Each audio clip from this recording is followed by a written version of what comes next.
G girls, sorry for disconnection. ہاں جی، ہم یہاں بات کر رہے تھے کہ ہم غذا کی باقی جو ٹائپس ہیں وہ کاموں کے لحاظ سے ہے.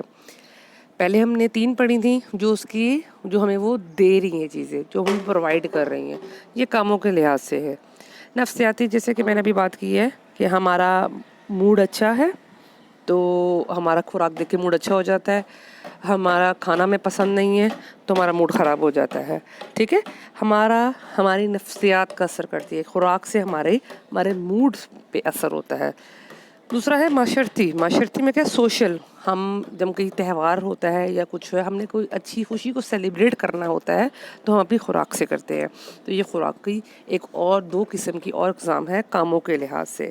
ٹھیک ہے، جو وہ بنیادی کاموں کے لحاظ سے خوراک کو ڈیوائڈ کرا ہے کہ وہ اس طرح ہے. معاشرتی میں مطلب اگر ہم ہم نے کسی سے خوشی اپنی منانی ہے یا دکھ ہو، مطلب مل بیٹھنے کا ایک ذریعہ، وہ ہم خوراک کو لیتے ہیں، وہ ہم غذا کو لیتے ہیں.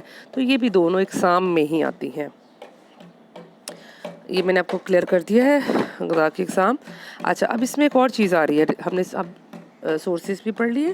سورسز میں مطلب یہ ذرائع ہے جس سے ہمیں خوراک ملتی ہے. ہم نے کام بھی پڑھ لیے، ہم نے مقاصد بھی پڑھ لیے. ٹھیک ہے، مقصد کون سا تھا. اب اس میں ایک اور چیز آ رہی ہے جو بڑی امپورٹنٹ ہے، وہ ہے غذائی تغذیہ. اب یہاں پہ اتنا کلیئر نہیں ہو رہا پکچر پہ. آپ نے کتاب کھلیے گا یا پھر پکچر پہ آپ کا جو 2nd پیج ہے غذائیت کا، اس میں یہ لکھا ہوا ہے غذائی تغذیہ. یہ بڑی امپورٹنٹ ٹرم ہے، غذائی تغذیہ. غذائی تغذیہ کیا ہوتا ہے؟ غذائی تغذیہ انگلش میں کہتے ہیں میل نیوٹریشن. وزن میں مسلسل کمی. ہمارے یہاں پہ ایک ورڈ بڑا کہا جاتا ہے، یہ کمزور ہے، یہ موٹا ہے. اچھا، اس میں بھی ایک غلطی کی ہوئی انہوں نے آپ کی کتاب میں. یہ 2 چیزیں ہیں. پہلے پوائنٹ میں لکھی ہے مسلسل خوراک نہ ملنے سے جو بیماری لاحق ہوتی ہے، وہ جو صحت بگڑتی ہے، اس کو غذائی تغذیہ کہتے ہیں. دوسرا کیا ہے کہ مسلسل وزن میں اضافہ. یہاں پہ غلطی ہے، اس کو آپ اسے کاٹ دو یا اس کے اوپر لکھ دو موٹاپا. یہ موٹاپے کی ڈیفینیشن ہے کہ مسلسل خوراک کی زیادتی سے جو اضافے سے جو متعدد بیماریاں لاحق ہو رہی ہیں، اس کو کہتے ہیں موٹاپا. یہاں پہ عام زبان میں جو ہمارے اکثر کہا جاتا ہے یہ کمزور ہے. ہم کمزور کیسے کستے ہیں؟ ایک کمزور ہے، ایک ہے غذائی تغذیہ. غذائی تغذیہ وہ ہے جو قریب المرگ ہے، مطلب مرنے لگا ہے. وہ ہم اس کو کیسے ڈیفائن کریں گے؟ مطلب جو ہمارا ویٹ ہے، جیسے کہ ہمارا آئیڈیل ویٹ ہے، ہر ہائٹ کے حساب سے ایک آئیڈیل ویٹ ہوتا ہے.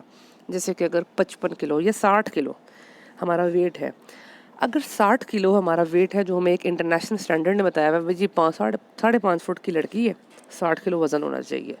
اگر اس کا وزن 40 کلو سے کم ہے، مطلب 60 سے -20، تو 20 کلو کم کر لیں، 40 آ گیا. 40 سے کم اگر ہے وزن ہے تو اس کا مطلب وہ غذائی تغذیہ کا ہے.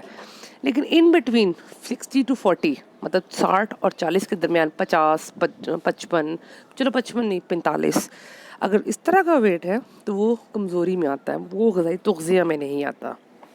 غذائی تغذیہ کیا ہے کہ آپ وزن سے 20 کلو کم، آپ کے جو اسٹینڈرڈ کے مطابق جو وزن ہے اس سے 20 کلو کم. اسی طرح موٹاپا کیا ہے؟ موٹاپا ہم کہتے ہیں نا یہ بندہ موٹا ہے. موٹے کو ویسے نہیں ڈیفائن کر سکتے. اگر ایک بندے کا وزن 60 کلو آئیڈیل ہے، اگر وہ 70 کلو کا ہے تو وہ موٹا نہیں ہے، وہ ہیلدی ہے. ہم اس کو بھی موٹا کہتے ہیں. موٹا کون ہے؟ موٹا جو 80 کلو سے زیادہ ہے، مطلب آئیڈیل ویٹ سے 20 کلو سے زیادہ، 80+، اس کو ہم موٹاپے میں لیں گے. انگلش میں اس کو کہتے ہیں اوبیسٹی، OBESITY. اور جو موٹا ہوتا ہے اس کو کہتے ہیں اوبیس. یہ وہ ٹرمینالوجی اکثر ہم نارملی یوز کرتے ہیں. اکثر بورڈ میں آ جاتا ہے واٹ از اوبیسٹی، اگر اردو میں اکثر لکھا بھی نہیں ہوتا. تو اردو میں نہیں لکھا ہوا تو پریشان نہیں ہونا. اوبیسٹی کیا ہے؟ موٹاپا. یہ 3 چیزیں آج میں نے آپ کو کلیئر کی ہے. میرے خیال میں نے کچھ سمجھانے کی کوشش کی ہے. اگر اس کے باوجود آپ کو نہیں سمجھ آئے تو آپ مجھ سے رابطہ کر سکتے ہیں. اور پلیز آپ تھوڑا سا اس کو سیریس لے لیں. ٹھیک ہے، شکریہ.